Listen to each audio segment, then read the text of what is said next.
Andrea Zanotti, je suis doctorant à l'Université Sorbonne Nouvelle et à l'Université de Lausanne. Et je travaille sur les applications de rencontres pour gays, notamment du coup Grindr. Et du coup, voilà, aujourd'hui je vais très brièvement vous parler de qu'est-ce que c'est Grindr. Peut-être beaucoup de vous connaissent déjà, même l'utilisent. Je ne veux pas soupçonner rien, mais voilà. Qui sait? Donc, mais quand même, même si vous le connaissez, je suis désolé, je vais quand même faire cette présentation. Donc, Grindr, c'est une application pour smartphone.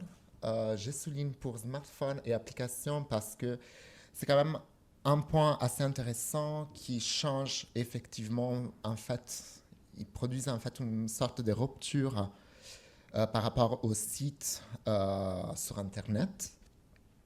Donc, c'est une application qui s'adresse principalement à des hommes cis, trans, euh, qui cherchent du coup de rentrer en relation avec d'autres hommes. Et de manière minoritaire, c'est aussi une application de rencontre pour personnes queer, trans, non-binaires et gender non-conforming. C'est une application qui a été créée en 2009 aux États-Unis et c'est effectivement la première application pour smartphone qui utilise donc le système de géolocalisation et qui, d'une certaine manière, est un peu pionnière parce que lance un nouveau modèle, du coup, les modèles application des rencontres, et lance aussi, du coup, un marché des applications des rencontres. On verra par la suite, en fait, à partir de 2009, on verra la naissance de plusieurs applications de rencontres, peu importe que ce soit gay ou grand public. Par exemple, on verra OkCupid et Tinder apparaître en 2011-2012. Et donc, c'est vraiment la première. Mais ces applications ne sortent pas justement de nulle part. En fait, elles ont une histoire, une généalogie. Elles viennent des sites de rencontres, des sites internet, des rencontres. Mais ça vient aussi de toutes les petites annonces en ligne, sur les journaux, des forums, de Minitel pour la France. Je ne sais pas si en Suisse on a vraiment connu beaucoup cette spécificité locale. Mais aussi, du coup, vraiment, on peut retracer en fait cette généalogie de la rencontre aussi dans les lignes téléphoniques, dans les agences de rencontres ou de mariage, par exemple. Et, euh, et aussi en partie des espaces physiques de la rencontre, notamment dans la culture queer, comme c'est les bars, les lieux de drague, les saunas, les dark rooms, etc. Donc, elle ne remplace pas de fait toutes ces modalités parce qu'il y a toujours des sites à l'ordinateur, il y a toujours des plateformes d'annonces, il y a toujours des lignes téléphoniques, des agences, des forums et aussi des espaces donc comme les lieux de drague, les bars.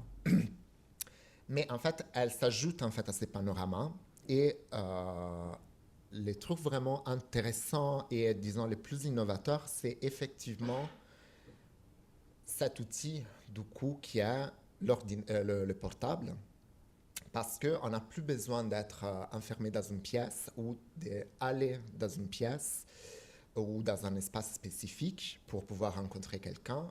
Ça suffit juste de sortir le portable et avec voilà, notre doigt, on peut clairement ouvrir un espace clairement qui nous permet de rencontrer. On n'a pas besoin d'être face dans un bureau avec un ordinateur, dans un lieu spécifique. En fait, on peut voyager sur toute une ville ou sur tout un territoire avec cette application qui est ouverte. Euh, ces applications de rencontres, est-ce qu'elles ne sont pas tous pareilles? Il y a des différentes logiques et des différents types de fonctionnement et on peut retracer deux principaux modèles qu'on retrouve dans les marchés. C'est d'un côté, on a les modèles que j'ai définis encore, matching, donc les modèles de Tinder et OkCupid. C'est des applications déjà qui sont grand public, donc tout le monde peut y accéder, tout le monde peut s'y mettre. peu importe du coup le genre et l'orientation sexuelle. Mais en fait, on nous demande du coup, c'est au moment où on s'inscrit, du coup, en fait, de choisir ce qu'on cherche. Du coup, si, par exemple, si je suis homme et je cherche une femme, du coup, je vais déclarer, je vais cocher des cases. Mais voilà, ça ne se restreint pas uniquement à un public spécifique. Donc, pour les personnes qui ne connaissent pas Tinder et pour vous familiariser au cas où, du coup, ça c'est Tinder, comment il fonctionne. On a du coup, on l'ouvre, on a des profils. Nous, on doit choisir si liker ou non. On peut voir voilà, le profil qui est habituellement composé par des informations plutôt, voilà, qu'est-ce qu'on fait dans la vie, quelle est notre formation. Et au moment où un profil, en fait, si je like un profil et cet autre profil like mon profil, voilà, il y a un match qui donne du coup accès et qui peut déclencher du coup un échange, euh, voilà, une discussion. Mais du coup, on ne peut pas voir l'ensemble des utilisateurs qui sont connectés. On voit toujours donc, voilà, on doit passer d'abord par ces filtres qui a le match. Et seulement après, du coup, il y aura cette possibilité de échanger éventuellement. C'est là qu'on porte aussi que souvent les profils qu'on voit, qui nous sont proposés par l'algorithme ou avec qui on match ne sont pas connectés au même moment que nous. Et du coup, il y a une sorte de temporalité qui est quand même un peu déplacée, un peu différenciée parce que du coup, il y a un décalage. Par exemple, on peut écrire un premier message et recevoir une réponse 3 jours après. C'est pas dit que les profils qui nous proposent l'algorithme, ils sont connectés au même moment. Bon, ça c'est Tinder, voilà, ça c'est un peu toutes les interfaces qu'on pourrait trouver, voilà. Après, on arrive du coup sur les modèles des applications que moi j'appelle grilles de proximité, comme c'est le cas pour toutes les applications comme Grindr et toutes les applications gays. Du coup, ça cible clairement un public spécifique, du coup, qu'on va appeler gay de manière très générale. Et, euh, et on voit en fait une grille où chaque case correspond à un profil qui est connecté tendanciellement au même moment que nous, où ça peut aller, on peut visualiser des profils ils étaient connectés jusqu'à il y a 1 heure avant, et ils sont tous disposés en fonction de leur proximité à notre lieu de connexion. Donc il suffit juste de taper sur un profil et on peut directement voir tous les infos et ensuite passer directement à l'échange, comme on voit ici avec Julien.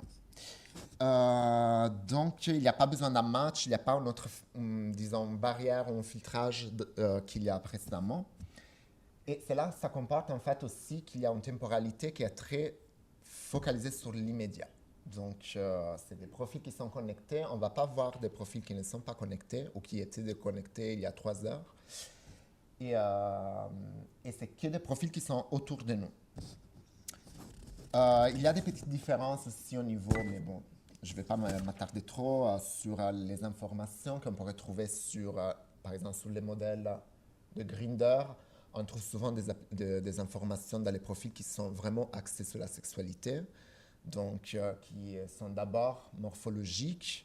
Du coup, on a habituellement taille, poids, âge, type de corps, origine, race.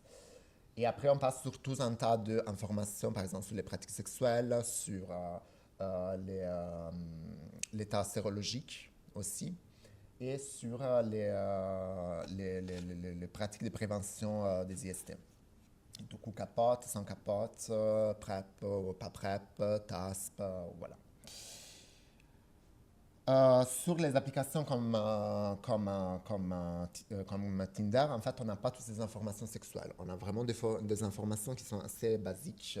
Voilà, qu'est-ce qu'on fait dans la vie, formation. Euh, Récemment, ils ont ajouté, oui, taille et poids, il me semble, mais on n'a pas autant d'informations très axées sur la sexualité. Donc, comment on utilise Grindr? Ha. Imagine this, an app that could act as a roadmap to potential partners. You open the app and are greeted with a checkerboard of faces. Click on one to see how far away they are. Voilà, bon, c'était pas très long.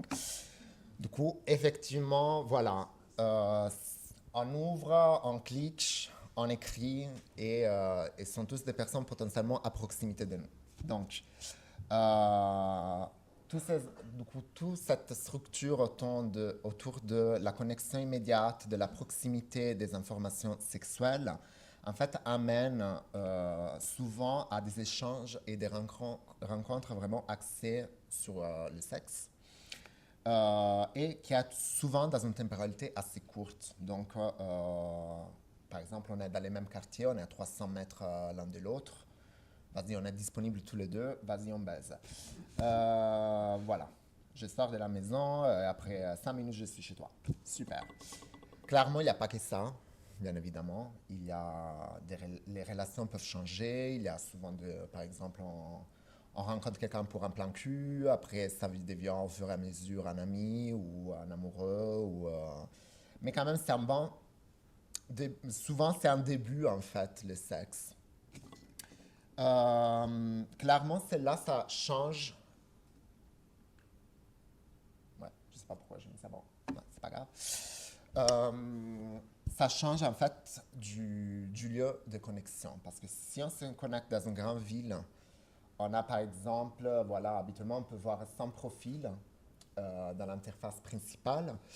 Et voilà, ça varie de 0 à quelques centaines de mètres de distance, de proximité. Donc, ça comporte aussi un déplacement souvent à pied qui ne demande pas un engagement particulier. Euh, mais parfois, entre-temps, même dans les grandes villes, en fait, les villes sont quand même des espaces hétérogènes.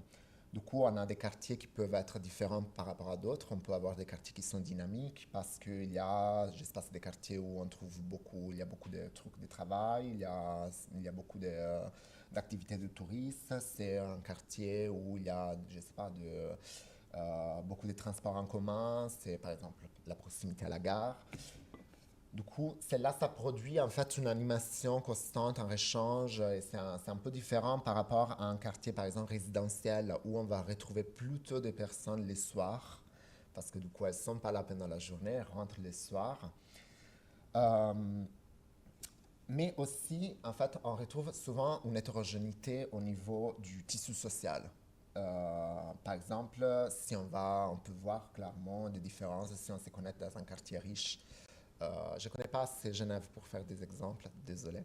Mais je ne sais pas si vous voyez un quartier riche à Genève, voilà. Mais alors, si vous allez vous connecter sur un quartier populaire, voilà, on voit clairement un peu des différences souvent au niveau de profil et des utilisateurs qu'on peut avoir. Et aussi de la manière de se représenter sur ces applications. Euh, mais peut-être euh, le, les intervenants à la table ronde pour en parler un peu plus. Je fais référence à toi. Donc voilà. Mais les changements s'opèrent souvent en fait quand on sort de la ville. Quand on sort de la ville, on va dans des petites villes ou dans les campagnes. Bah, là, en fait, on voit une diminution de la densité de la population. Et souvent, les premiers profils, c'est même pas à quelques centaines de mètres, c'est à 5 ou 6 kilomètres. Du coup, déjà, il faut prévoir un déplacement en voiture, il faut prévoir, du coup, il faut prévoir un ensemble de choses qui produisent qu'on rencontre tout de suite, ça devient compliqué. On se retrouve souvent, en fait, dans une situation où les profils sont souvent les mêmes. parce qu'il n'y a pas beaucoup de changements ou des passages. Ça peut changer parfois en fonction des saisons, en fonction de l'activité du tourisme et tout, mais ça reste quand même une base d'utilisateurs qui sont toujours les mêmes, qui sont tous plus ou moins distants. Et ça rentre aussi en jeu des questions comme la discrétion ou l'anonymat. Par exemple, moi j'ai travaillé sur les milieux ruraux et donc clairement c'est un enjeu, la discrétion et l'anonymat. On ne va pas baiser avec souvent euh, le mec du village d'à côté parce que peut-être on peut se faire griller, mais pas autant être grillé en tant qu'homosexuel, mais autant, en fait, c'est la question de rumeurs, de qu'est-ce que les gens vont dire. Il va y avoir du gossip, il va y avoir des informations qui circulent. Et oui, et ça circule. Donc voilà. Cet effet de disons, une sorte de stagnation des profils, on peut le retrouver clairement aussi en ville, mais du coup, parfois, on peut reconnaître de suite les personnes du quartier, on peut voir qui sont les utilisateurs qui sont toujours connectés, voilà. Mais quand même, il y a souvent, en fait, un peu des passages, il y a de nouveaux profils qui arrivent et qui partent, alors que souvent dans des petits centres, on retrouve effectivement une sorte on a toujours les mêmes tranches, quoi. C'est toujours les mêmes personnes. Donc, cela, ça produit souvent aussi des sortes de déplacements. Du coup, quand on se déplace dans le territoire, on ouvre Grindr, ils voyagent avec nous. Moi, sûrement ce soir, je vais me connecter sur Grindr, par exemple, parce que je ne connais pas Genève. Donc, je me dis, ouais, pourquoi pas? Et voilà. Et voilà. Donc, je vais essayer d'aller plus rapide. C'était prévu que je parle plus rapidement, mais bon, désolé. Donc, qu'est-ce que ça produit tout ça? Il y a des questions. Ça produit de nouvelles modalités de naviguer en fait l'espace géographique, clairement, parce que ça suffit, voilà. Même ici, si on se connecte, on peut déjà retrouver plein de gens. On trouve une certaine nouvelle géographie sur ces applications. Euh, on peut apprendre aussi, c'est assez intéressant, et je pense que plus ou moins tous les utilisateurs le font, ils arrivent un peu à comprendre, en fait, et à lire l'espace géographique en fonction, du coup, de l'application. Du coup, voilà, identifier où on est, quels sont les enjeux dans certains endroits plutôt que d'autres. Euh, Sûrement, ça produit, au moins sur la carte, ça peut produire une certaine facilitation des échanges et aussi parfois du coup des rencontres. Ça permet clairement d'explorer des désirs, des fantasmes. Ça permet de faire des rencontres amicales, amoureuses, etc. Et ça peut être aussi un outil pour sortir de l'isolement. Alors, toutefois, cette interface, la manière dont elle a été réfléchie, du coup, sur la distance, sur l'importance de l'image, sur les informations sexuelles, en fait, ça produit clairement des rapports de pouvoir et d'oppression à l'intérieur de cet espace. Voilà, l'espace numérique n'a jamais neutre, contrairement à ce qu'on disait il y a 30 ans. Et notamment l'espace de Grindr n'est absolument pas un espace déconstruit. On pourrait même dire que c'est un espace non déconstruit sur plein de choses. Parce que en fait, il y a un ensemble souvent je pense que j'avais un autre diapo, pardon, à vous montrer. Non, je pense que non. Bon, c'est pas grave. Je suis perdu dans mes diapos, mais on va les retrouver au bout d'un moment, je pense.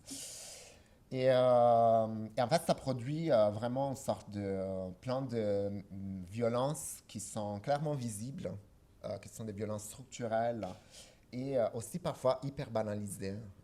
Souvent, on peut retrouver des profils qui disent,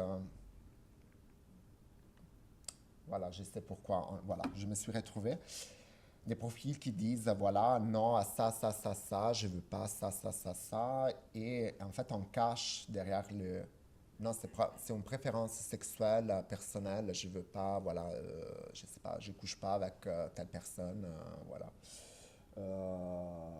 Et en fait, on fait passer vraiment des rapports de pouvoir structurels vraiment presque sur un truc vraiment biologique, comme si c'est un truc biologique en fait. C'est non, en fait, c'est une question de goût. Ça m'intéresse pas, je suis pas intéressé, je suis pas.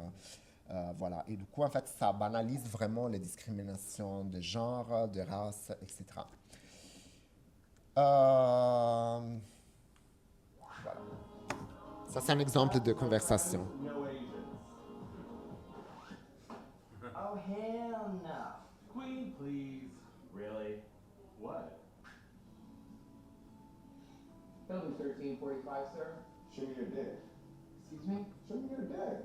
How big is it? Yonka? Wow. Sup, bro? Mask for mask.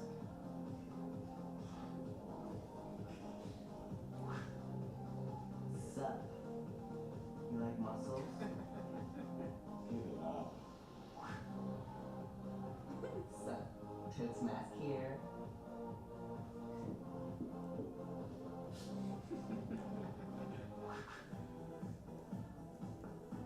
Hey. Hi. Wanna mess around? You got a face? Yeah. Fuck. I don't talk to guys without no face. Cut it out. Stop. Don't touch my bag. Arrêtez brutalement.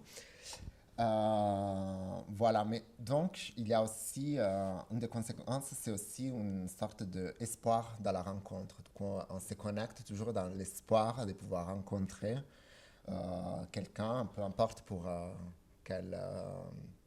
avec quel but, ça peut être sexuel, amical, whatever. Mais, euh, mais en fait, l'ensemble de cet espoir qui nous fait toujours connecter, plus cet ensemble de violences banalisées, en fait, ça peut avoir un fort effet sur la santé individuelle et aussi collective des utilisateurs. Euh, voilà, ça c'est un peu ce qui se passe, mais au final, la question c'est que Grindr est devenu un produit de la culture gay. Euh, c'est un produit en fait, c'est effectivement un produit en fait. Ça a été conçu par des développeurs gays, par des entreprises gays.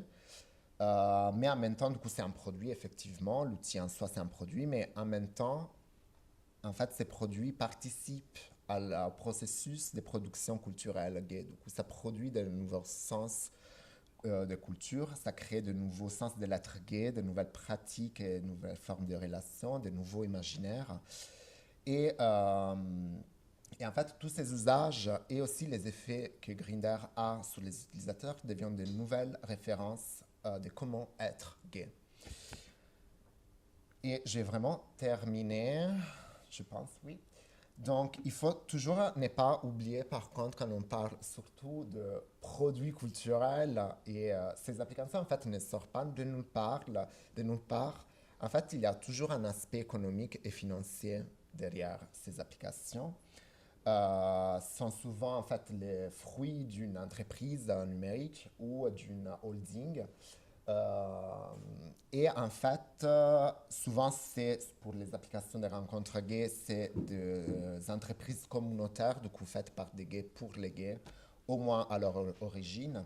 Mais ensuite, il y a des histoires de ventes, des rachats, des cotations en bourse. Là, Grindr a une histoire particulière, mais du coup, elle est rentrée en bourse, dans la bourse de New York en 2022, et ça, c'est la journée de l'entrée en bourse. Et en fait, du coup, nous montre que ces applications ont une valeur économique qui est très importante et aussi elles ont une valeur paradoxalement géopolitique parfois aussi derrière, par exemple, toutes ces questions d'achat, de vente, de rachat. Par exemple, Grindr au début, c'était une entreprise états-unienne, a été revendue ensuite en 2016 à une entreprise chinoise. Au bout d'un moment, les États-Unis ont commencé à craindre que ça pouvait être un outil pour que en fait, les entreprises chinoises puissent fournir au gouvernement chinois des informations sur les utilisateurs américains et notamment tout l'état des personnes qui ont double vie, ou pas seulement double vie, mais du coup des personnes, des représentants, des exponents, public, en fait, qui utilise cette information et que ça puisse devenir, en fait, aussi une nouvelle source de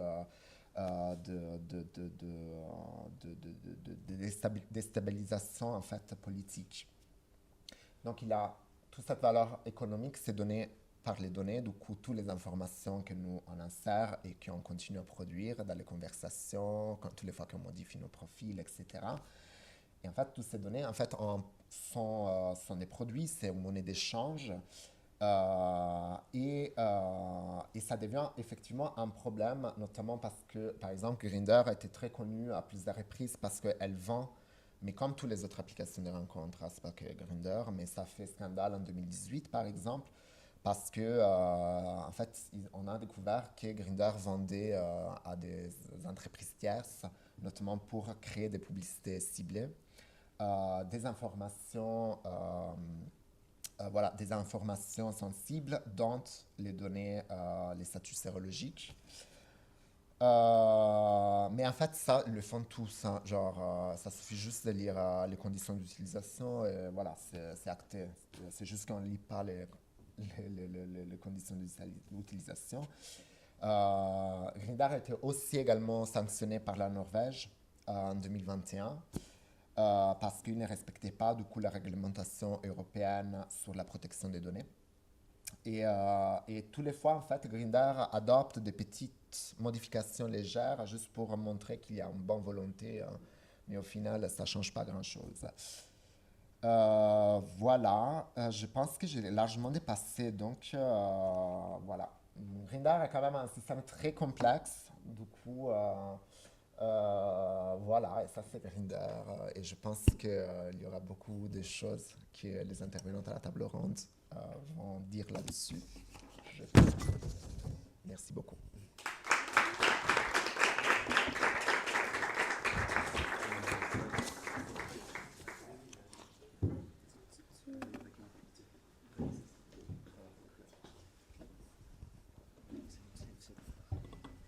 Un, deux.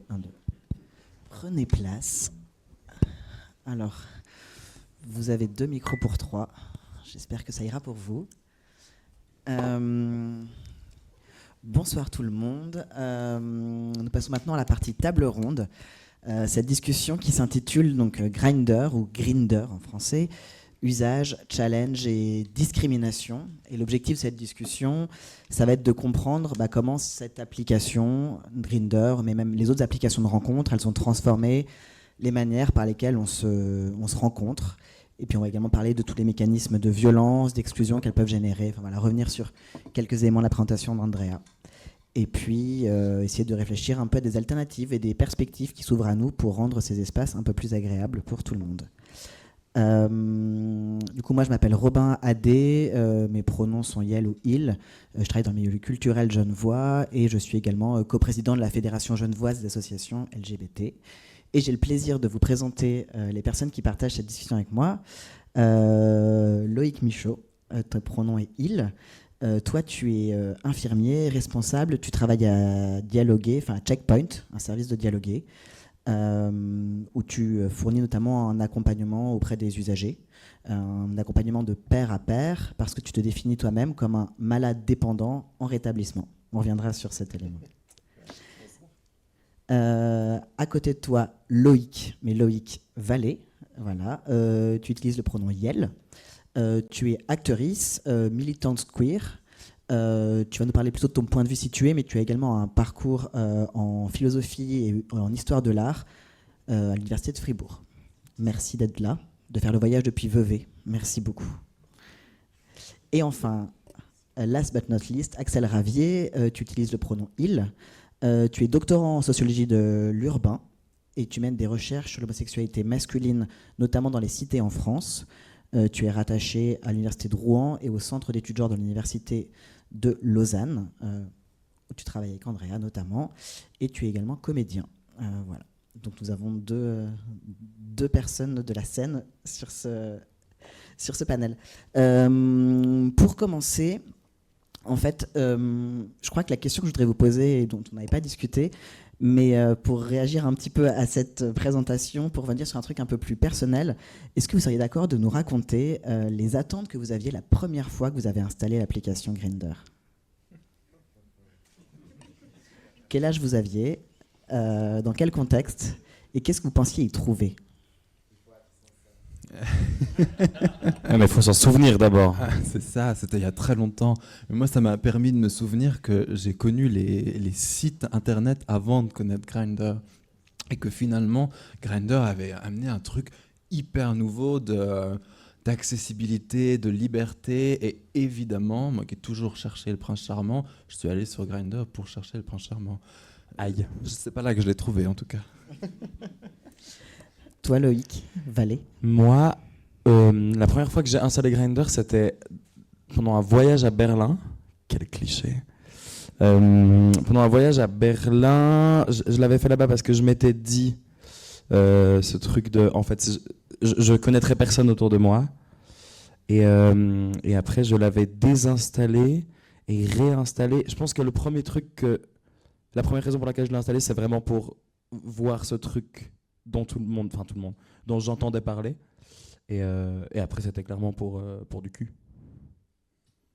On se le dit vite, hein, comme ça s'est fait. Enfin, Il y avait un éléphant dans la pièce. Et ouais, comme ça on en parle, on va parler de cul un peu. Ok.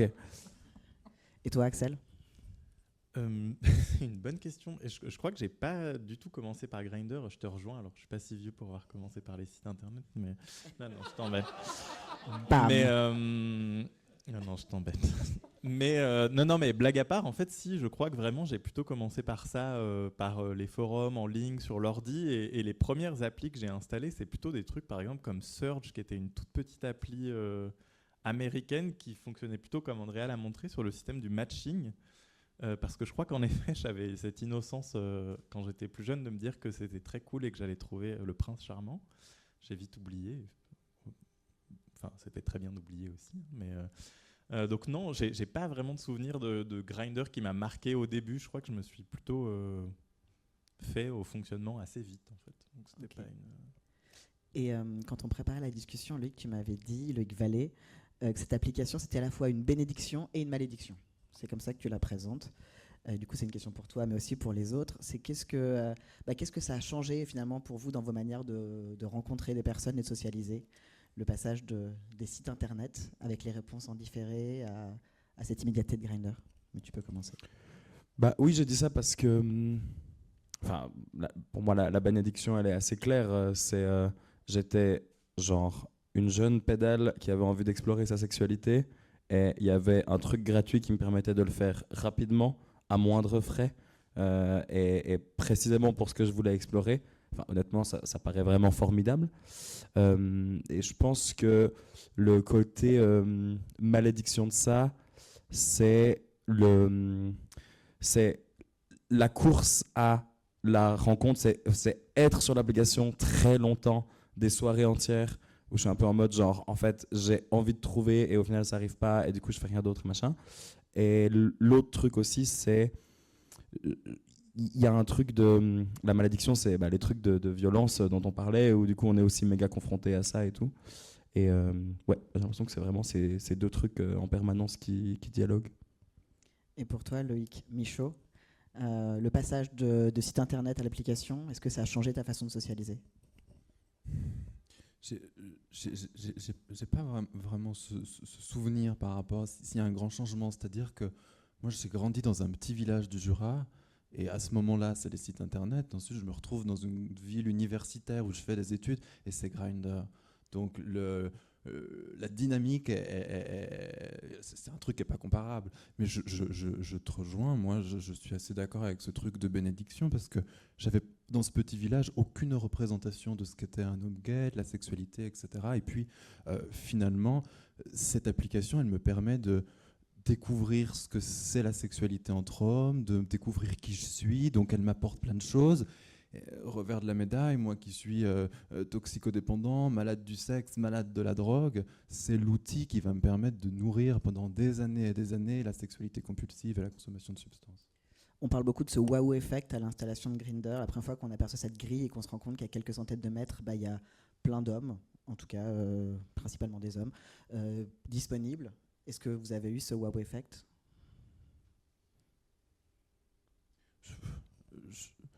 Je pense que le wow effect était maximisé par le fait qu'il y avait un vrai changement de campagne pour la ville. Je pense que c'est plutôt ça qui a fait le wow effect. C'était pas un wow aussi grand que le jour où j'ai rencontré la drogue, ça c'est sûr. Ok, on y revient juste après. Moi, j'habitais à Vevey à ce moment-là. J'ai ouvert l'application à Kreuzberg à Berlin. Ouais, il y avait un wow effect, ouais.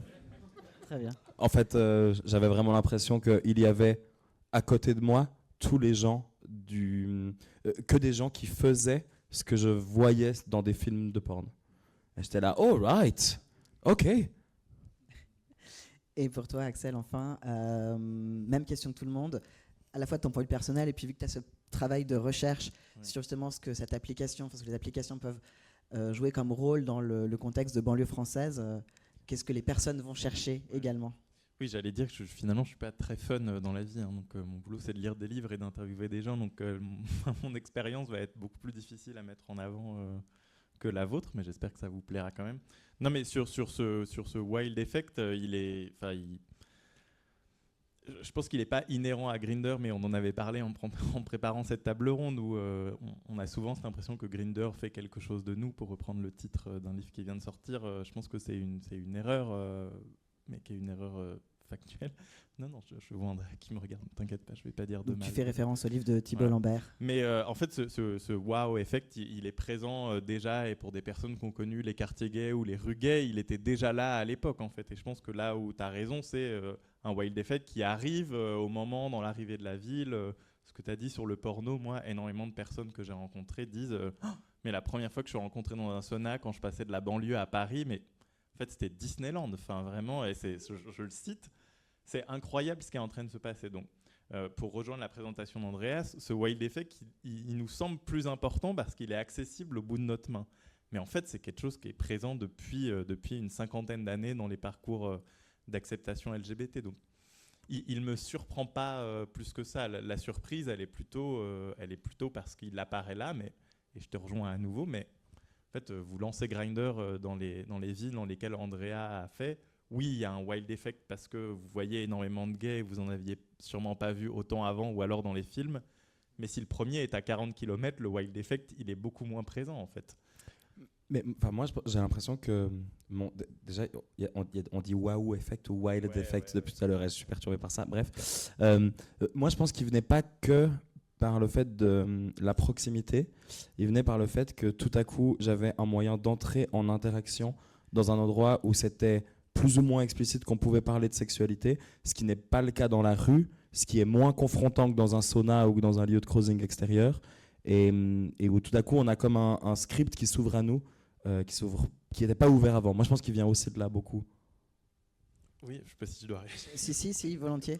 Mais c'est difficile en plus de savoir si je dois vous regarder ou je dois vous regarder. Mais je ne vous oublie pas comme chanterait notre belle amie Céline. Mais on espère qu'elle va bien.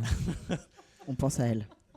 Mais si, là où je te rejoins, et je vais beaucoup citer Andrea parce que je suis pleinement d'accord avec ce qu'il a dit, parce qu'en même temps on travaille ensemble là-dessus et je pense qu'il a bien résumé. Les scripts sont pas les mêmes et je te rejoins. En tout cas, il y a quelque chose du script numérique qui se retrouve pas spécialement. En fait, la vidéo qui est là, elle est pas totalement exacte. Enfin, c'est pas comme ça que ça se passe, mais finalement, t'aurais à peu près le même si tu arrives dans un sauna. Enfin, tu sais pourquoi tu es là, quoi. Concrètement. Tu vas pas chercher, enfin, si tu vas chercher des amis ou ton mari dans un sauna, bon courage, mais ça arrive. Hein, mais finalement, tu sais pourquoi tu arrives à cet endroit. Et si tu arrivais dans les quartiers gays historiquement, tu savais un petit peu à quoi t'attendre. Finalement, ce que tu vas chercher, c'est de la communauté, en gros. Et là, du coup, tu vas la chercher par une entrée qui est principalement sexuelle. Et je te rejoins, mais moi, je cherche pas de la communauté sur Grindr, pas du tout. C'est pas là que je la cherche. Sur Grindr, je cherche des plans cul. Je le dis parce que si je résume, on a eu une discussion avec Robin en préparant cette table ronde sur le titre de ce livre de Thibault Lambert, ce que Grindr avait de nous, où j'ai cru comprendre, corrige-moi si je dis de la merde, que tu n'étais pas d'accord avec le fait que Grindr avait fait quelque chose de nous. Jusque-là, j'ai le droit de dire ça ? Oui. Ok. Et Qu'est-ce que je disais? J'ai Bah, très peu dormi, j'ai répété Non, mais toute t'as la dit- journée. je peux te le dire parce que moi j'ai ce que tu as dit et je trouve intéressant et c'est là-dessus que je voulais te lancer. C'est que tu dis que que ce que Grindr a enlevé dans la socialisation sexuelle, c'est la partie Ouais, socialisation. voilà, c'est ça. Je t'en prie. Par rapport au fait de faire communauté, machin, moi j'ai l'impression que dans les lieux de cruising et dans les saunas, dans les lieux de socialisation sexuelle, il y a la partie socialisation qui, je trouve, dans mon expérience et dans mon point de vue, est beaucoup moins présente. Et je trouve, après je me tais parce que je sens que tu fulmines, et qui je trouve est plus difficile. J'ai l'impression que le script est beaucoup plus axé sexualité que dans des endroits. Il n'y a pas un bar dans Grindr. Mais je pense que c'est pour ça que j'ai un problème avec ce titre et ce livre, c'est que c'est la plus grande erreur en fait de ce livre, c'est que c'est complètement faux. Si on prend les statistiques par exemple de l'enquête Envie qui viennent de sortir, donc qui est l'enquête sur la vie affective des jeunes en France, donc entre les 18 et 29 ans, on a 44% des couples d'hommes qui se sont formés via les sites ou applications de rencontres. Donc déjà ça casse un petit peu cette idée de Grindr comme un lieu exclusivement sexuel où aucun couple ne se forme, où en gros c'est un marché en fait. Andrea l'a rappelé à très justement, une application de rencontre c'est économique, mais je pense qu'on fait l'erreur de penser que Grindr c'est un marché coût-avantage. En gros, on cherche de la sexualité gratuite et free, et puis on y va, et puis du coup, s'il est à 5 km, non, cette fois-ci non, c'est un peu trop loin, donc je vais plutôt en chercher un qui est à 2. Donc en fait, on n'est pas au supermarché, la sociabilité, c'est comme si tu enlevais au sexe sa part de social. Et je pense que c'est un vrai problème d'enlever au sexe sa part de social, ou comme le rappelait Andrea, baiser avec un mec, c'est déjà du social et c'est déjà de la sociabilité en fait. Toi, ce que tu veux dire, je pense, c'est plutôt aller boire des coups, mais peut-être que l'application le permet. Comme tu disais, c'est des scripts. Et le script principal sur Grindr, c'est le script sexuel sur lequel on a beaucoup travaillé avec Andrea. C'est le script du show now concrètement. Donc, en gros, vous cherchez quelque chose le plus rapidement possible, si possible pas très loin, si possible avec quelqu'un de bien foutu. On y reviendra parce qu'il y a beaucoup de discrimination. Donc, en effet, ce script, il est là, mais un script fourni par l'application, il se tord, il se distend aussi, et c'est là où les utilisateurs, ils ont leur script d'usage. Donc, si je prends notre exemple, ça va être très centré sur la recherche, mais avec Andrea, on a passé 3 ans sur les applications de rencontres à chercher des gens pour nous répondre pour des enquêtes scientifiques. Donc, imaginez l'absurdité de faire ça, où vous avez un profil sur Grindr, où moi, je mettais chercheur, cherche mec de cité pour discuter avec moi. Très drôle. Et pourtant, ça a marché. Je me suis entretenu avec 45 personnes avec qui j'ai pu enregistrer et discuter au téléphone ou en présentiel, et je ne compte pas les centaines de conversations que j'ai eues avec des utilisateurs. Donc, il y a aussi, et pour le coup, ça me fait bizarre de dire ça parce que je suis très peu individualiste, mais plutôt dans un truc communiste, mais il y a aussi une part de l'individualité où si tu cherches quelque chose sur Grindr, tu pourras l'avoir en fait. En effet, tu seras peut-être à contre-courant, mais tu peux casser ce script majoritaire en travaillant ton script. Mais comme je te le disais, 44% des jeunes de 18 à 29 ans ont trouvé leur compagnon par les applications de rencontre. Donc ça veut bien dire que ce script, il se tord, quoi. Il se distend. Après, il y a application de rencontre et puis il y a Grindr, Oui. qui, comme on l'a vu dans la présentation d'Andrea, et puis comme vous le savez sûrement de votre expérience personnelle, ont quand même des angles un peu différents, avec des approches un peu différentes et des buts un peu différents. Loïc, tu voulais réagir Oui, Valérie rapidement, peut-être je pense pour du coup reformuler à l'aune de cette réponse. D'abord, j'ai pas compris. Ces 44%, c'est sur Grindr ou sur les apps de rencontre? Sur les apps de rencontre. Ok. Et en vrai, je serais trop intéressé de savoir combien sur Grindr.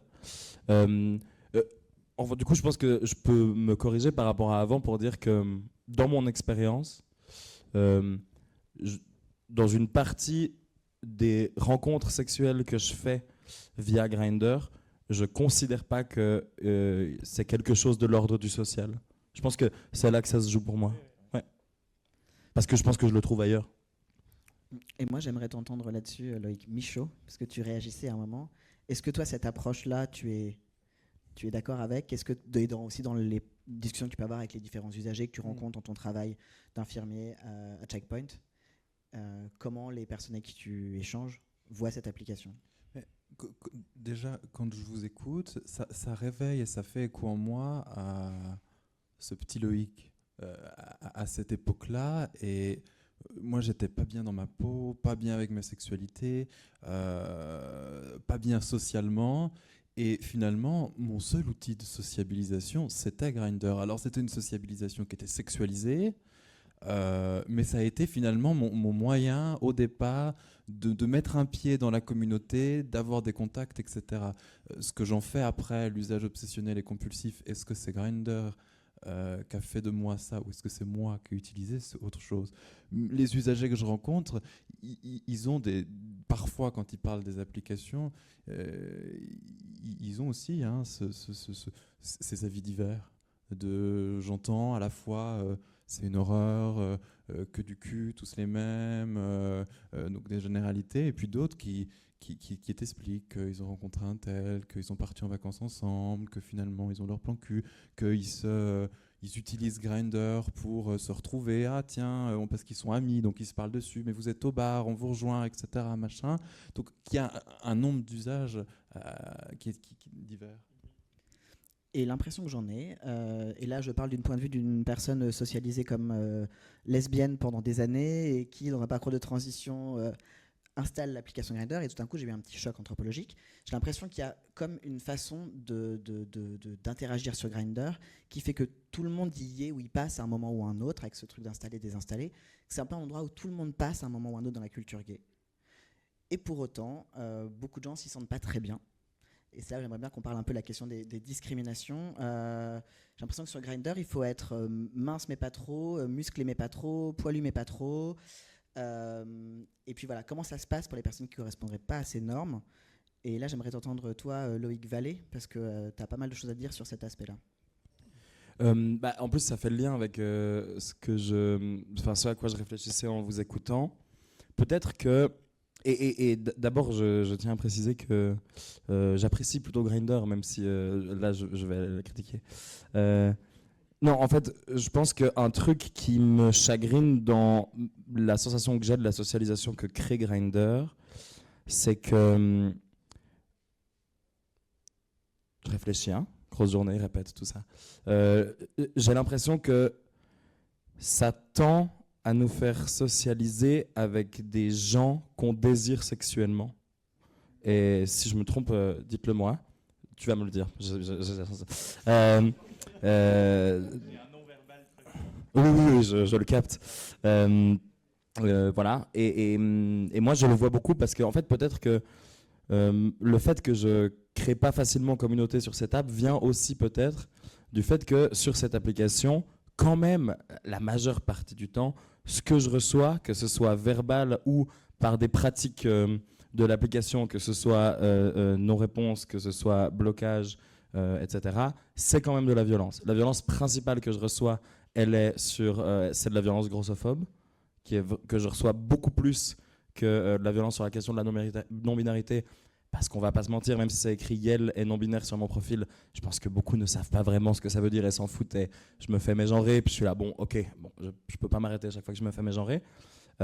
Et comme j'ai un passing quand même plutôt masculin, que je mets plutôt en avant sur mes photos, sauf la dernière, en me disant comme ça, les gens qui slide jusqu'au bout, bah, peut-être que.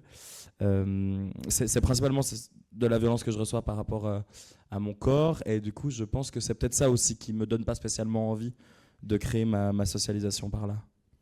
Parce que la violence, elle commence par un désolé, pas intéressé, bloqué. Bah, oui et non. Parce que désolé, pas intéressé, en fait, ça fait partie du jeu. Bloqué, je trouve même que ça fait partie du jeu, parce qu'en fait, si on paye pas Grindr, on a un nombre de profils. Si on bloque un profil avec qui on n'a pas envie de ken, on voit un profil de plus. En fait, je comprends qu'on bloque des gens. Voilà. Moi, je pense que la forme de violence qui, moi, me met le plus mal, c'est envoi de photos bloqué. Ce script-là, je suis là, allez, mange tes morts, ouais, c'est bon. Ouais, je pense que c'est ça. Et évidemment, tous les trucs qu'on a déjà vus pour moi, ça va être no fat. Et puis où je suis toujours là un peu aussi, mais en fait, où est-ce que tu mets ton curseur? Et ça crée aussi un stress quand je rencontre quelqu'un, où je suis là, mais en fait, est-ce que la personne a vraiment vu mon body type dans les photos que j'ai mis en avant? Et est-ce que, parce que je me suis déjà pris des trucs de la personne me voit et ferme la porte, des trucs comme ça, et je suis là un peu, mais génial. Donc je pense qu'il y a tout ça aussi qui fait ce que je disais avant, que c'est pas l'endroit où je crée de la socialisation. Parce qu'en fait, j'ai pas envie de me risquer à ça avec mes endroits de créer de la socialisation. Ils sont dans des endroits où je peux me rendre plus vulnérable. Et toi, Axel, vu que tu travailles sur plutôt les banlieues françaises, est-ce que c'est un espace safe pour les personnes des banlieues françaises qui vont y aller? Et puisque tu nous parlais un petit peu des biais de discrimination, notamment racistes, qu'on peut y trouver. Ouais, bah, merci. C'est toujours difficile, enfin merci de la question, mais c'est toujours difficile de réagir en tant que sociologue à des discours de violence. Enfin, sinon, j'en exercerai une moi-même en disant non, bah, écoutez, je vais vous expliquer un peu la vie et comment ça se passe. Donc, déjà, merci de ce témoignage. Après, sur juste 2 points, du coup, désolé, mais je pense que ce que fait Grindr à nouveau, c'est qu'il met en lumière des discriminations qui sont déjà énormément présentes dans la société. En fait, c'est vraiment un opérateur des discriminations et c'est comme si vous preniez une loupe sur un problème que vous rencontrez. Mais tu parlais du racisme ou de la grossophobie. Le racisme n'a pas attendu Grindr pour exister et l'histoire nous l'a montré et continue de nous le montrer en ce moment. Donc, c'est plutôt quelque chose qui va, en effet, peut-être modifier un peu la manière avec laquelle le racisme ou les discriminations vont s'exprimer dans la vie. Mais en fait, c'est des choses qu'on retrouvait déjà dans les années 70-80. Enfin, vous traîniez dans un bar à Paris, dans le Marais. Alors avant, c'était pas dans le Marais, mais vous alliez rue Sainte-Anne ou Saint-Germain-des-Prés. En fait, le nombre de témoignages que vous avez de personnes noires et arabes refuser des boîtes de nuit, et c'est encore le cas aujourd'hui. Enfin, les personnes de banlieue que j'ai rencontrées, ça leur arrive assez régulièrement. Cette violence immédiate, elle était déjà là. En fait, c'est pas quelque chose que... C'est plutôt que là, on y est confronté assez souvent, et je vous rejoins aussi, on y est en fait très souvent sur nos téléphones, et c'est un des modes de sociabilité importants qu'est Grindr, et du coup, on est face à ce truc. Mais à nouveau, c'est pas quelque chose qui est en dehors du social. Je pense que je le répète, et je vais le répéter tout le temps, mais c'est parce que c'est une erreur de le penser. C'est quelque chose qui traverse énormément de domaines et il s'avère que c'est présent dans le domaine de la sexualité. Sur le racisme, et je fais vite parce que je t'ai dit que je faisais beaucoup des tunnels souvent. Non, ça va, je te couperai sinon. Il y a 2 formes de discrimination raciste, en tout cas, qui s'expriment. Tu le disais très bien, il y a ce truc de bloquer ou de refuser la personne assez immédiatement. Donc, tu le files plutôt bien au début, mais c'est déjà une forme de violence et ça peut déjà être une forme de racisme qui s'opère, quoi. Il y en a une autre et qu'on imagine moins souvent et que Grindr a utilisé très souvent, qui est la fétichisation. Vous utilisez sûrement les applications de rencontres et vous connaissez ça, mais jusqu'à très longtemps, on pouvait mettre ce filtre que vous connaissez, donc ce filtre ethnique, et qui est encore très présent en dehors du filtre, hein, mais cherche rebeu, cherche black, cherche trans. Enfin, c'est quelque chose qui est très présent et il s'avère que jusqu'à 2020, je crois, ou 2019, Grindr proposait encore la possibilité par, vous savez, les tribes là, de cocher. Puis ils ont décidé de l'enlever en pensant que ça allait détruire le racisme. Et donc vous voyez bien à nouveau que Grindr n'est pas du tout déconnecté du monde social, où en fait c'est pas parce que vous enlevez un filtre de l'application que les gens arrêtent d'être racistes du jour au lendemain. La seule chose qu'on peut dire, c'est qu'en effet le racisme est encore très présent à la fois sur les applications, le fait de... On le voit très bien dans la vidéo, mais par exemple, alors c'est pas totalement une forme de racisme, mais on n'accepte pas les personnes qui ne mettent pas de photos. Ce qui est très drôle sur ça, ou moi sur mon terrain, en fait, donc je le précise, j'ai travaillé sur les banlieues françaises pendant 4 ans et il s'avère que la plupart des utilisateurs ne mettent pas de photos, en fait. Mais pourquoi ? Voilà, la question elle est là, et donc la question elle est double, à la fois certains pour éviter la fétichisation, qui est une forme de racisme, donc au lieu de no black, no Asian, c'est plutôt je cherche que des rebeux parce qu'ils baissent super bien, ils sont top, ou je cherche que des noirs parce qu'ils ont des grosses bites concrètement. Ne pas en mettre, c'est aussi s'éviter ça, donc c'est aussi s'éviter d'être jugé sur son physique et essayer de négocier l'interaction. Alors c'est difficile parce que Grindr, le principe de l'interface à grille, c'est que vous ayez une photo. Donc là, en effet, ça demande des ajustements qui sont compliqués. Finalement, certains y arrivent, puis après, ils changent, ils passent plutôt par Snap. En tout cas, c'est pour ça que je te dis que le script, il peut se travailler. On va un peu casser ce script de l'interface à grille et essayer de voir si, en ne mettant pas de photos, on va tomber sur d'autres personnes, d'autres profils de gens qui ne vont pas simplement nous juger sur la photo ou sur ce que je suis. Ça, c'est une solution pour faire face à la fétichisation. Dans un second temps, et tu le parlais en venant du Jura, ne pas mettre de photos, c'est aussi ne pas être reconnu. Enfin, Andrea en parlait, mais vous vivez dans un territoire, mais c'est aussi le cas en ville d'ailleurs. Enfin, ça peut très bien être à Lausanne, où je vis actuellement. Après avoir vécu toute ma vie à Paris, j'ai l'impression que Lausanne est un village, sincèrement. Je ne peux pas sortir de chez moi, je pense, sans croiser un mec que j'ai vu sur Grindr la veille, donc c'est très drôle. Mais ne pas mettre de photos, c'est aussi éviter que les informations circulent. Donc en fait, c'est aussi éviter qu'on vous reconnaisse en tant que gay, on vous reconnaisse même pas spécialement en tant que gay, mais en ayant certaines pratiques sexuelles qui ne sont pas socialement acceptables. Parce que, à nouveau, Grindr n'est pas déconnecté du monde social. Donc certains enquêtés me racontent, et je finis là-dessus parce que là je fais un tunnel, mais parce que là tu me demandes de parler de ma thèse et je vais la rendre, donc à 5 ans de travail qui s'accouche. Mais certains, en gros, ont peur que une personne de leur quartier, de leur famille ou quoi que ce soit se connecte sur l'application, voit leurs photos de profil et leur tête, et du coup prennent une capture, puis l'envoient à tout le monde, puis ensuite ça circule sur Snapchat. Donc se disent que finalement, à nouveau, c'est une continuité de nous, en fait, l'application, et donc le risque est encore présent sur Grindr, quoi. Donc c'est pas un espace sans risque. Là, je m'arrête. Et toi, Loïc Michaud, sur cette question de la violence, on a pas tellement parlé sur des biais grossophobes, sur des biais racistes. Toi, comment tu appréhendes la violence sur Grindr? Parce que finalement, elle peut concerner tout le monde. Est-ce que pour toi, il y a un mode de communication dans le script de l'application qui alimente cette violence? Tu me poses une colle.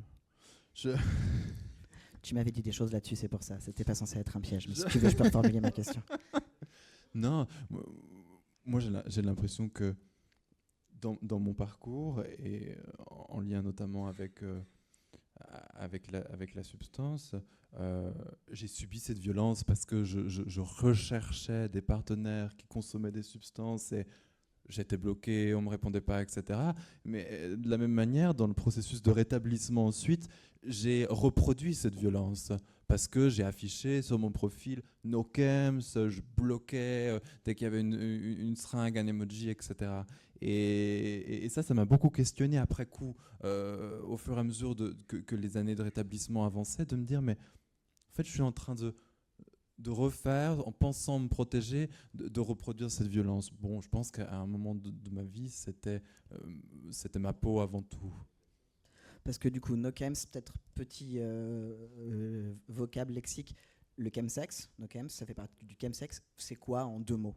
Le chemsex, c'est l'usage de substances en contexte sexuel, avec cette particularité qui différencie des consommations sexualisées, c'est l'intentionnalité d'avoir du sexe. C'est vraiment le fait de se réunir dans des endroits en sachant qu'on va prendre des drogues et avoir du sexe. Et moi, je défends une définition qui concerne chemsex, notre communauté, justement parce qu'il y a cet impact des applications de rencontres dans le développement du chemsex.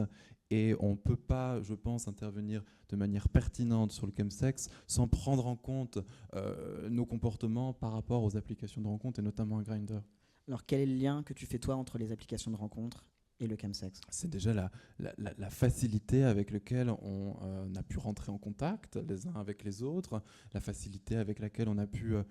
J'aimais bien cette histoire de la géographie. Moi, le vendredi soir, quand j'avais pas de produit, je me géolocalisais là où je savais qu'il y avait des partouzes et je discutais avec les mecs dans l'espoir qu'il y en ait un qui en fasse une et qu'ils me disent de venir. Donc, c'était vraiment il n'y a plus besoin d'aller dans la rue et puis de se confronter aux dealos, quoi.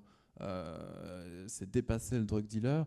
Le Grindr est l'outil qui va permettre à la fois de consommer le produit et à la fois de consommer le sexe.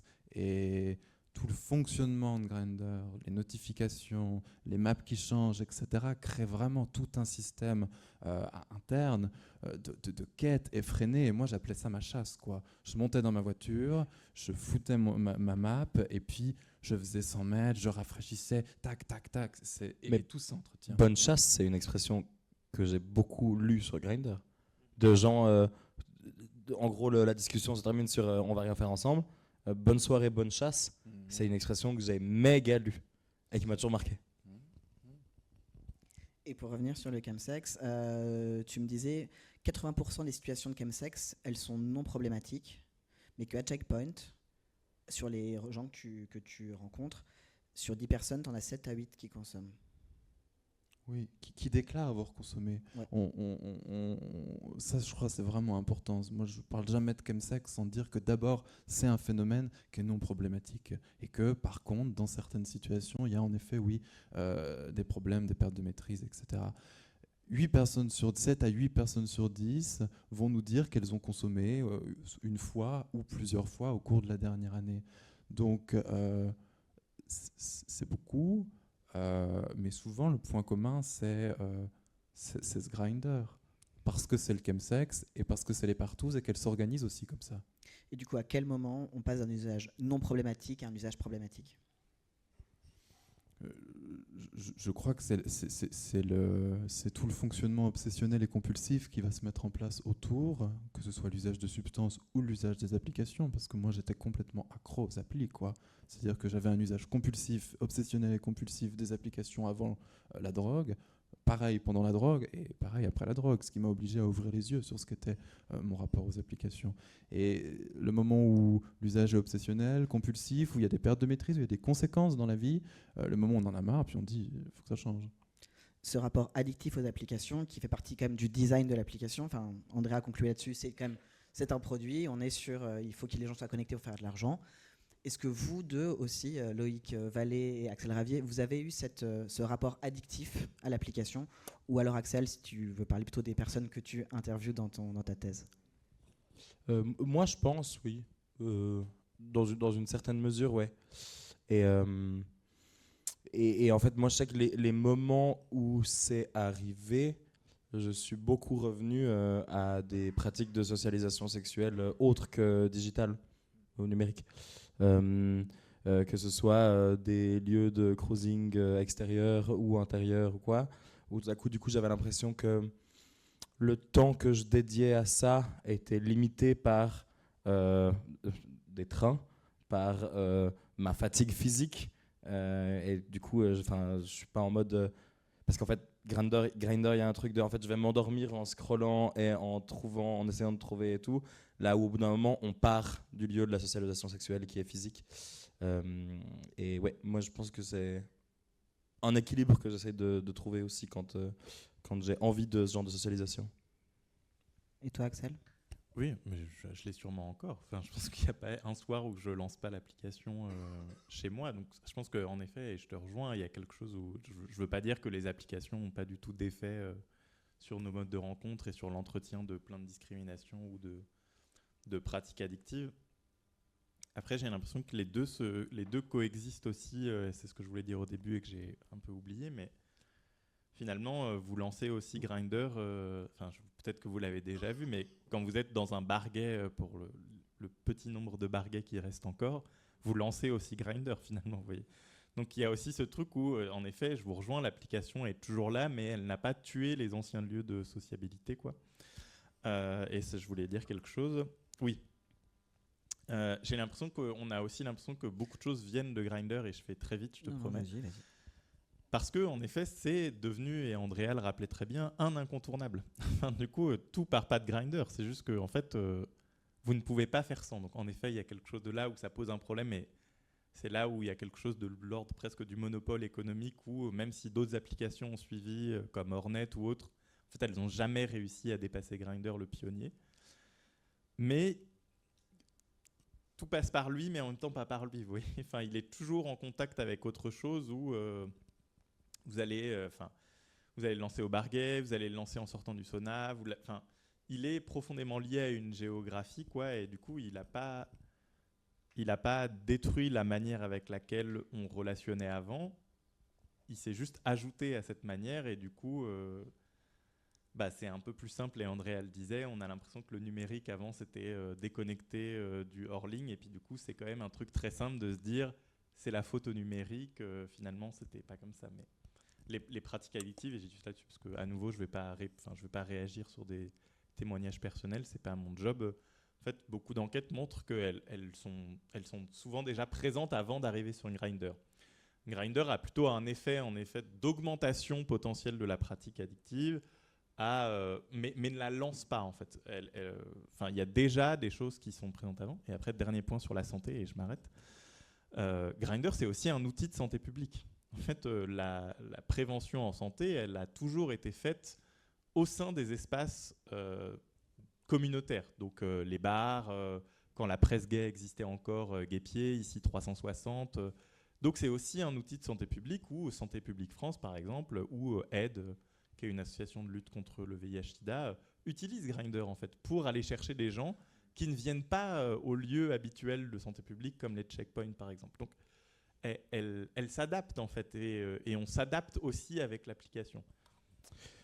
Non, en fait, tu as dit une phrase qui m'a questionné et j'ai pas la réponse. Tu as dit Grindr n'a pas tué les autres lieux de socialisation sexuelle. En fait, tuer, je pense pas. Étouffer, je me pose sincèrement la question parce que, en fait, il y a une diminution des espaces de cruising extérieurs non marchands. Après, corrélation n'est pas conséquence, évidemment. Mais en fait, c'est quand même, je trouve. Enfin, moi, c'est une question que je me pose. Bah alors, Mais je veux me taire parce que j'ai trop Non, parlé. mais du coup, et pour compléter ta question, et puis j'aimerais bien que vous répondiez là-dessus, mais aussi, quid de toutes les personnes qui ne seraient pas sur l'application, notamment des personnes qui ont un certain âge. Il y a quand même un biais technologique lié à l'âge. Où vont ces personnes et qu'est-ce qui se passe?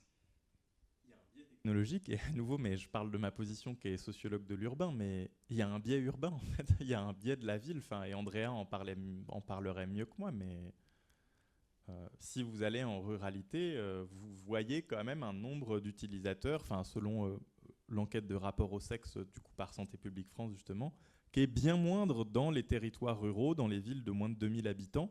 Donc vous avez déjà beaucoup moins d'utilisateurs dans ces espaces, aussi parce qu'il y a moins de monde, et puis du coup c'est un truc qui se mord un peu la queue. Mais on a aussi un biais très urbain en fait, de penser que tout le monde utilise l'application et qu'elle fait ça. Je pense que c'est pas du tout le cas.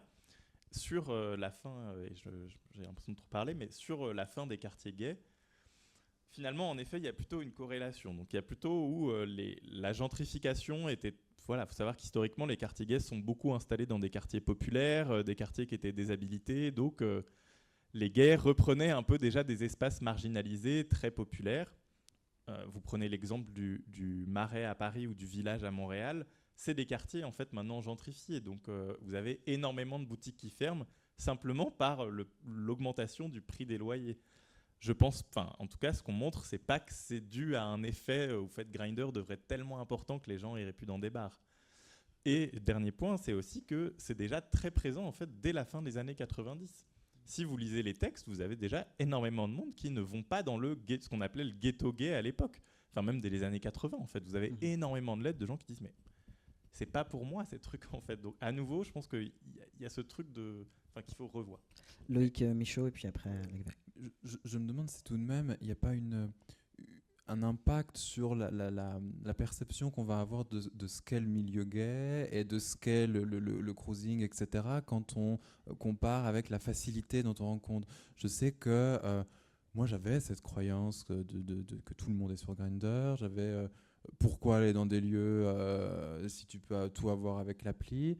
Et puis, quand j'ai découvert par mon travail ce qu'étaient les endroits communautaires, j'ai été impressionné de voir ce qui s'y passait socialement, justement, qui était hyper loin de ce que moi je vivais sur Grindr. Et souvent, cette idée reçue, je l'observe aussi dans le discours des usagers qui consultent au checkpoint, où non, je ne lâcherai pas Grindr parce que tout le monde est dessus, non, les endroits gays sont morts, etc. Et quand je vois ce qu'on me raconte sur ce qui se passe dans certains saunas vaudois le dimanche après-midi, c'est incroyable, quoi. Et je ne parle pas que de ce qui se passe au sous-sol, hein. Il semblerait que le public est d'accord avec toi. Oui, puis il n'y en a qu'un de sauna vaudois, donc en question. Non, pardon, t'as fini? Je parlais pas sur ma question d'avant, je parlais pas des quartiers gays.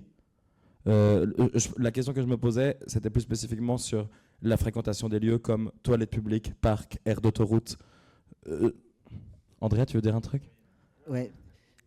J'ai fini. C'était ça, c'est la question. Est-ce que tu veux y répondre toi? Et pour ça, il faudrait que tu prennes le micro parce que la discussion est enregistrée. Ce serait bien qu'on t'entende. Mais moi, je garde le mien, donc prends celui de Loïc Vallée. Sur ça, justement, en fait, par exemple, les toilettes, les pissotières, en fait, disparaissent à la fin des années 80, au début des 90, mais c'était un lien avec aussi l'épidémie du VIH, le contrôle en fait, des États sur ces lieux-là, justement parce que c'était des lieux qui, dans l'imaginaire, c'était des lieux de contamination et de transmission du VIH.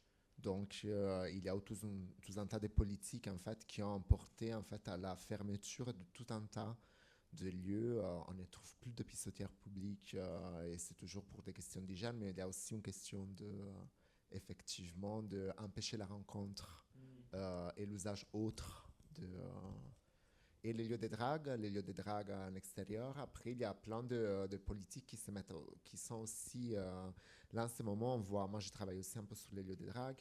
Et sur les lieux de drague, il y a vraiment des politiques, par exemple, maintenant, qui s'entremêlent avec des questions écologiques. Par exemple, il y a beaucoup de lieux de drague, je pense notamment sur les littorales. Moi, j'ai travaillé sur la France, donc sur le littoral méditerranéen.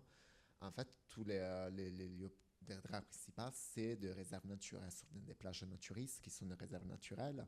Mais maintenant, du coup, il y a tout un tas de discours sur la protection de réserves naturelles.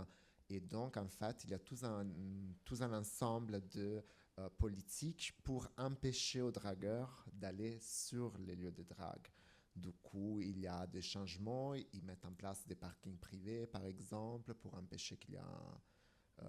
ils sont en train de gentrifier d'une manière écologique ces réserves naturelles. Mais ces lieux, après, effectivement, on peut voir une diminution, mais après, ils se recréent souvent. Il y a toujours... Après, sûrement, c'est différent depuis les années 80 ou 90, bien évidemment. Mais il y a eu une épidémie et sida et VIH. Il y a clairement eu aussi le numérique qui a créé aussi de nouveaux espaces. Mais, Merci Andrea. Et puis du coup, ça va me lancer sur la question de conclusion, vu que le temps file, que je voulais vous poser à chacun, chacune. C'est du coup, quelles alternatives en fait, est-ce que Grindr, c'est le lieu de rencontre par excellence Vous avez déjà quand même passablement répondu. Mais du coup, quelles alternatives on peut trouver? Est-ce qu'on pourrait créer un meilleur Grindr avec cet outil-là? Ou est-ce qu'il faut investir d'autres lieux? Enfin voilà. Comment vous envisagez une culture du dating ou de la rencontre ou de la communauté qui soit plus saine et plus respectueuse de chacun, chacune? Moi, je suis pas un prohibitionniste, hein, et j'ai tendance beaucoup, et c'est dans ce que je travaille avec les usagers que j'accompagne, à éviter les généralités. Et quand on me dit il y a que des gens qui consomment sur Grindr, je dis peut-être que c'est que ce que tu regardes, parce que moi, c'était que ce que je regardais. Et la question qui se pose pour moi aujourd'hui, c'est qu'est-ce qu'on a envie de faire de Grindr finalement? Et collectivement, on a certainement à se poser des questions, qui plus est aujourd'hui, à une époque où on n'est pas sûr de ce qui va advenir des lieux physiques demain, vu les politiques qui se mènent. Est-ce que ces espaces numériques, on ne doit pas les préserver? Parce que certainement, peut-être qu'ils seront essentiels. La question, c'est et comment on se responsabilise? Et puis tant que tu as le micro, une question aussi sur le fait que tout à l'heure Axel parlait des sensibilisations qui peuvent avoir lieu sur les applications. Est-ce que c'est pour toi un espace qui peut servir pour faire de la prévention, de la sensibilisation, ce type d'application? Nous, on fait de la présence sur le numérique, alors très peu sur Grindr, beaucoup sur Planète Roméo, parce que c'est plus facile. Il est clair qu'on touche beaucoup plus de monde quand on fait de la prévention sur le numérique que quand on en fait dans les bars ou que qu'on en fait dans les toilettes et les parcs à Genève, mais néanmoins, ça existe toujours et c'est pas du tout les mêmes publics qu'on trouve, donc c'est pour ça qu'on continue.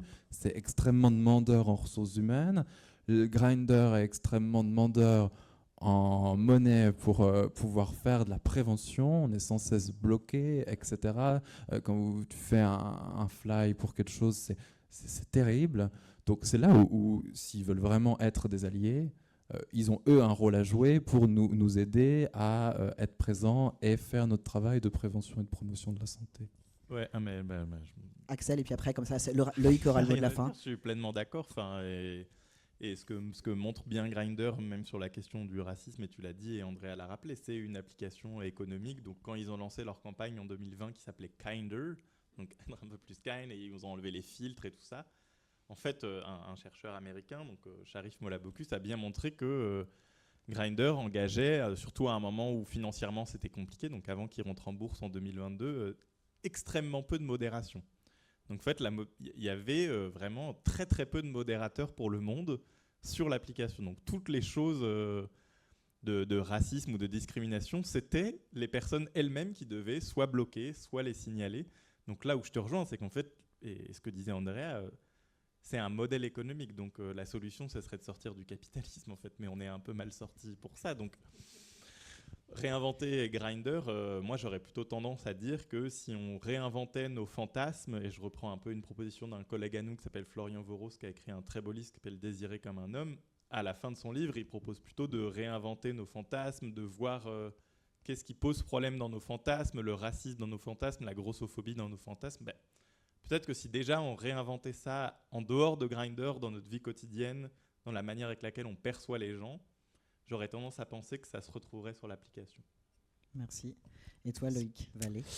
J'ai le mot de la fin, il faut que je sois un peu sharp. Non, moi, je crois sincèrement qu'on ne peut pas gagner contre une application comme Grindr, et du coup, je ne vais pas essayer. Je pense que Grindr va toujours gagner. En fait, le script sexuel de... Enfin, il y a des gens qui ont du temps, de la thune et des intérêts financiers et qui savent exactement ce qu'on veut. Bon, non, on va perdre. Mais c'est pas grave, je crois. Moi, je vais pouvoir parler de ce dont j'ai envie ces temps pour nous et pour la commu. Moi, ces temps, j'ai envie de me dire que j'ai un usage de Grindr le plus raisonné possible par rapport au temps que j'ai envie d'investir dans le numérique. Et mardi, je fais du storytelling, mardi j'étais à une projection de films d'archives de PD à l'usine par un nouveau collectif de PD qui s'est créé, qui s'appelle les Salopettes, qui est oui, hein, c'est un bon nom. Et je suis allé voir ça, et en fait, dans le descriptif du collectif, c'était écrit que le but du collectif, c'était de proposer des espaces de rencontres PD et de discussion PD qui n'étaient pas axés autour de la sexualité. Et en fait, ça m'a fait monstre du bien. Et je dis pas que c'est pas bien de créer des espaces axés autour de la sexualité. C'est une partie importante de ma vie et tout. J'ai juste l'impression que je les trouve plus faciles d'accès que des espaces qui sont pas basés là-dessus.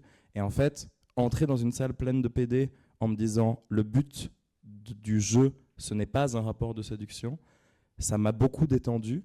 Et après, ça m'a fait me questionner sur comment ça se fait que je veux constamment entrer dans des rapports de séduction avec des PD. Qu'est-ce que ça déclenche chez moi? Et pourquoi j'arrive pas à avoir des liens avec des PD qui ne sont pas des liens qui sous-tendent une potentialité sexuelle? J'ai des réponses. Denise, ma psy, m'aide à les trouver. Mais... Et on a toutes et tous nos petites Denise qui nous aident. Évidemment.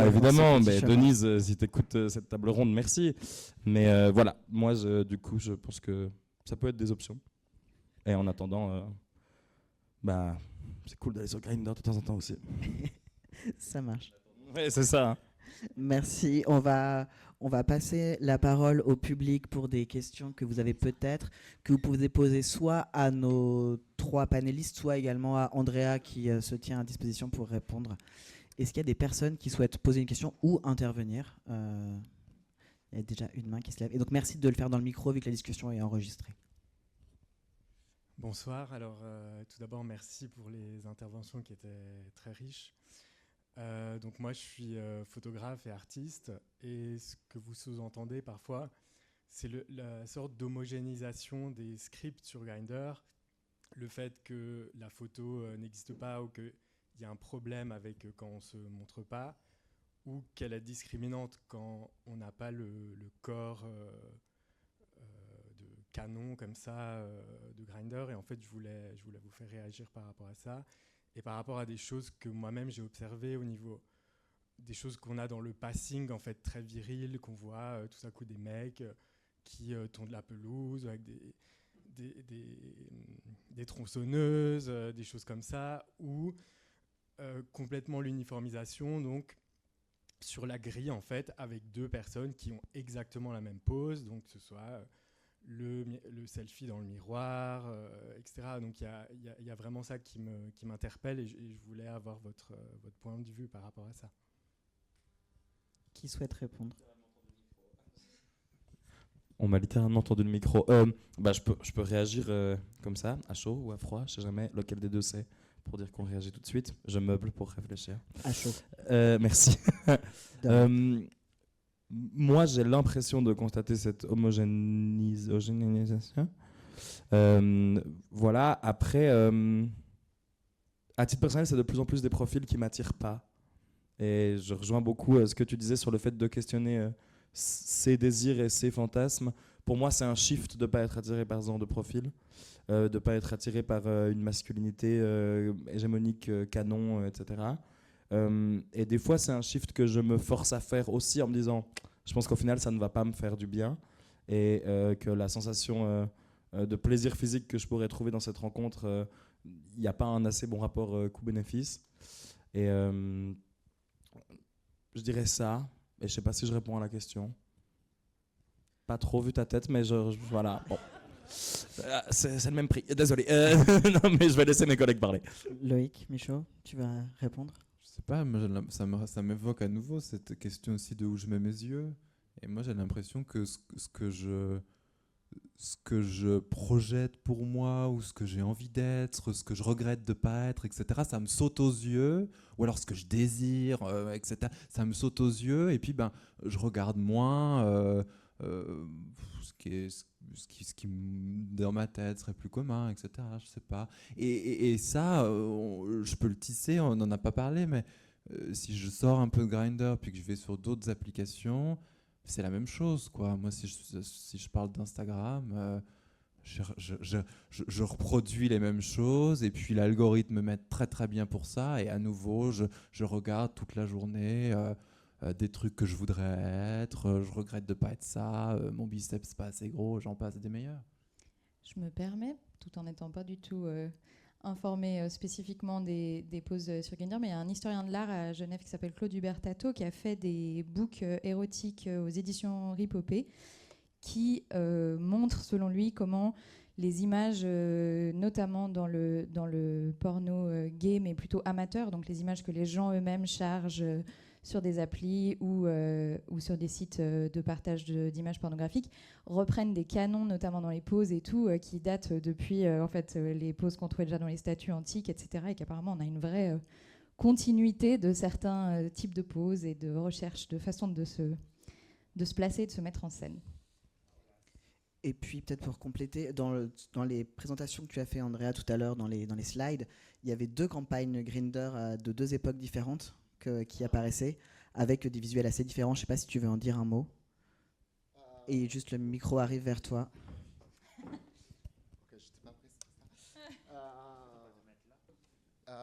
Oui, non, c'était 2 campagnes différentes. Alors, je me rappelle plus les années. La plus récente, la dernière, c'était, je pense, 2022-2023. Et la précédente, c'était 2016. Donc, c'était 2 campagnes, 2 visuels très différentes. Déjà, il y avait aussi une manière de se présenter très différente. Du coup, en 2016, c'était vraiment l'application la plus gay, pardon, l'application gay la plus connue au monde. Ah, merci. Voilà, tu peux t'asseoir avec nous désormais. Et ensuite, on voit et en fait, dans les images qu'on voit de profils qui mettent en avant dans la grille de 2016, c'est principalement des hommes, si je ne me trompe pas. Et en fait, après, on arrive dans les années 2000, 2019, 2000, il y a en fait plutôt une tendance d'inclusivité. Du coup, ils commencent à chercher de mettre avant cette Grindr comme un espace queer, du coup comme espace pour toute la communauté LGBT, des rencontres, alors que ce n'est absolument pas. Genre, je dis, il y a de manière minoritaire, il y a des personnes queer, trans, non-binary, gender non-conforming, mais ça reste quand même un usage minoritaire, pas marginal, mais en tout cas minoritaire, même s'il y a de plus en plus des personnes queer, trans, gender non-conforming qui sont sur cet espace. Et c'est aussi une manière, je pense, aussi pour faire changer paradoxalement un peu la donne sur ces applications. Et bref. Et je me suis perdue. Donc voilà, il y a quand même, oui, ça change aussi les manières dont les applications se présentent, changent énormément, mais c'est toujours aussi des politiques de marketing qui suivent aussi disons, pas les mouvements sociaux, mais en tout cas la campagne dont parlait Axel, Kinder. C'était suite oui, à des mouvements Black Lives Matter, si je ne me trompe pas. Du coup, il y a quand même ils sont en train de se remettre à jour aussi en fonction du tissu social qui touche. Si je peux faire une réaction en ayant réfléchi. Moi, en fait, je crois que la question que je me pose, c'est sur cette question de quelle photo on montre et tout ça, c'est la question du dévoilement. Et c'est qu'est-ce qu'on montre vite, qu'est-ce qu'on montre pas, qu'est-ce qu'on montre pas pour ensuite, en fait, bêtement, basique, créer du désir parce qu'en fait, on le découvre, machin.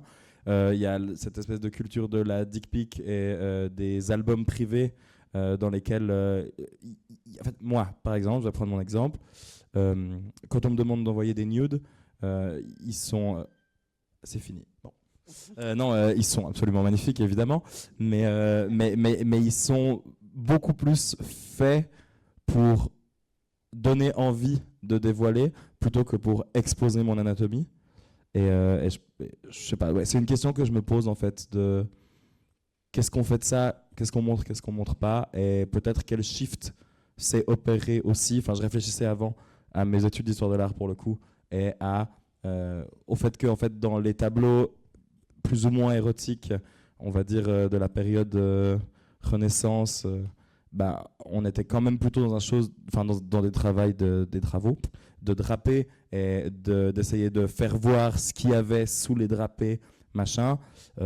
Maintenant, j'ai l'impression que en fait, ce qu'on montre pas, c'est ce que l'application ne permet pas de montrer avant d'être banni. La preuve pour moi, c'est le site Les Pompeurs, qui est un site qui n'existe pas en application parce que on peut mettre des photos de tub en photo de profil, et en fait, il n'y a que ça. Donc voilà, ça m'a questionné ce truc de... J'ai l'impression qu'on dévoile ce que le cadre nous permet de dévoiler et qu'on dévoilerait plus si on pouvait le faire. Ça répond peut-être mieux. Hein. Est-ce qu'il y a d'autres questions ou remarques? Oui.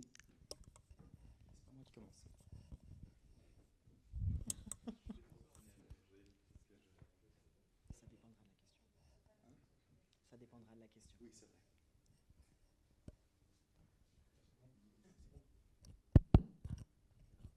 Allô, bonsoir. Voilà. Alors Julien, j'avais une question, enfin une remarque, c'est que du coup vous avez beaucoup parlé de choses très intéressantes. On a parlé de prévention, mais moi ça m'a fait vraiment tiquer parce qu'en fait sur les applications et justement sur cette normalisation de la pratique du barbac notamment, je me pose du coup la question si ça n'a pas un impact négatif quand même, parce que la prévention, ok, j'en vois très très peu sur Grindr. Ce qui m'est revenu en tête notamment, c'est maintenant, si ma mémoire est bonne, il y a une dizaine d'années, il y avait eu une énorme épidémie d'hépatite A, notamment dans les grandes villes françaises. Je ne sais pas si c'était le cas à Genève à l'époque. Moi, j'avais vu mes amis tomber comme des mouches les uns à la suite des autres à l'hôpital. Et donc, voilà, surtout que côté français, je sais que la PrEP est prise en charge à 100%. Côté suisse, si je suis à jour, elle est encore payante. Donc, elle n'est plus payante. Loïc va pouvoir nous répondre. Voilà, donc Loïc répondra. Donc voilà, c'est surtout quel impact aussi négatif peut avoir Grindr sur cette violence aussi de justement BBK. Non, moi uniquement BBK. Ah bah non, désolé, moi capote, non, c'est pas la peine. Surtout que c'est facile de marquer PrEP. Est-ce que la personne prend vraiment la PrEP? Est-ce qu'elle la prend correctement? Est-ce qu'elle se teste régulièrement? Voilà, sur les dernières années, en tout cas, sur les chiffres que j'ai côté français, effectivement, les épidémies de syphilis, les gonorrhées, les gonocoques ont énormément augmenté. C'est un sujet très vaste, voilà. Donc la question, c'est quel est l'impact négatif finalement de Grindr sur la santé de notre communauté? Merci. Et pour les personnes qui n'auraient jamais ouvert l'application, BBK, Bareback, c'est donc du sexe sans préservatif, sans capote. Loïc Michaud, je pense que tu es la personne la plus adéquate pour répondre à cette question. Quelle En tout cas, pression. pour commencer. Merci. Ah. D'abord, la PrEP, oui, prise en charge à 100% en Suisse par les assurances de base jusqu'à la fin 2026, puisque c'est seulement à l'étude. Et si seulement vous avez la chance d'avoir les moyens d'avoir une franchise à 300 francs. Ça fait beaucoup de si pour pouvoir être protégé contre le VIH par un outil qui fonctionne à 100% et qui a fait ses preuves partout à travers le monde. Je pense pas que les infections sexuellement transmissibles et le VIH ont attendu les applications de rencontres pour se développer.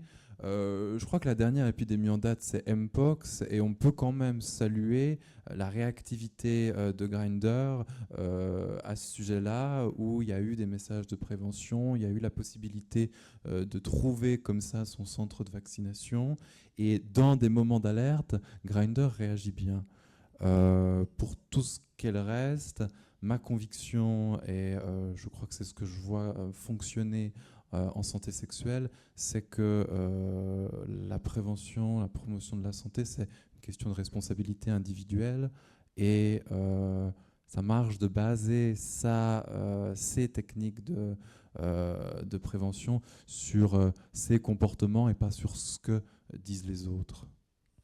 Une réponse rapide pour conclure de chacune, parce qu'après on aura une verrée, donc ce que dans le langage technique est un oui, on fait apéritif. vite alors. Voilà. Bon, moi je crois rapidement, j'espère ne pas te couper l'herbe sous le pied. Je pense que ce que ça m'évoque, c'est que le bareback n'a pas attendu Grindr, le bareback n'a pas attendu la PrEP. Ces temps, j'ai le plaisir de me lancer dans œuvre 2 de Guillaume Dustan, que je ne peux que vous recommander, et qui a été beaucoup critiqué parce qu'on disait de lui qu'il faisait l'apologie du bareback, alors qu'en fait il décrivait ce qui se passait dans les milieux de sexualité gay. Et je crois que le bareback, il existe avec ou sans Grindr. Et en fait, que des gens veulent ken sans capote, ça existe avec ou sans Grindr. Et je trouve ça plutôt bien d'avoir juste de dire que ça existe, et je pense que le fait de la PrEP, le fait de faire de la prévention, etc., ne renforce pas le bareback, d'autant plus que, en fait, si on prend une perspective de chaque personne est responsable de sa santé sexuelle, en fait, c'est pas des pratiques qui sont dangereuses. Guillaume Dustan. Axel. Vous avez compris mon argument, hein, c'est social, blablabla. Mec un peu casse-couille, quoi. Non, mais moi, je suis en désaccord, mais vous l'aurez compris. Je pense que je vous rejoins. Il y a une individualisation de la protection qui est là depuis longtemps, avec laquelle je suis pas en accord. Si vous avez, ce qui fait de s'il prend la PrEP ou non, j'ai envie de vous dire que ça vous regarde pas. En fait, vous partez du principe que vous lui faites confiance. Si vous allez baiser sans capote, je suis désolé de vous le dire parce que c'est pas ma position, mais en effet, dans un monde meilleur, le risque serait de tout le monde. Là, le risque, il repose sur les individus parce que notre société est individualiste. Mais si vous avez envie de baiser sans capote, baisez sans capote. Non, mais vous voyez ce que je veux dire. Et après, ça ne veut pas dire que je défends la PrEP. Alors, elle fonctionne énormément. Elle pose aussi des questions. Et là, je vous rejoins parce qu'elle renforce la médicalisation et l'individualisation. On part du principe, et beaucoup de théories pensent aussi que du coup, c'est une manière de contrôler une sexualité gay en prenant un cachet, en s'individualisant. Il faut se protéger soi. Et finalement, on oublie totalement l'autre dans la relation, alors que le sexe individuel existe et vous pouvez vous branler. Mais finalement, souvent, ça se fait à deux ou à plusieurs pour les plus fous. Donc voilà, j'ai pas vraiment de réponse. Voilà. Et sur le monkeypox, juste fini là-dessus, je pense que la question est pas tant à nouveau l'individu que l'accès aux soins. Vous l'avez un peu dit et tu l'as rappelé. Je suis pas sociologue de la santé, je travaille un tout petit peu de plus en plus sur l'accès à la santé dans la ruralité. Ne t'inquiète pas, je pique pas ce que tu fais.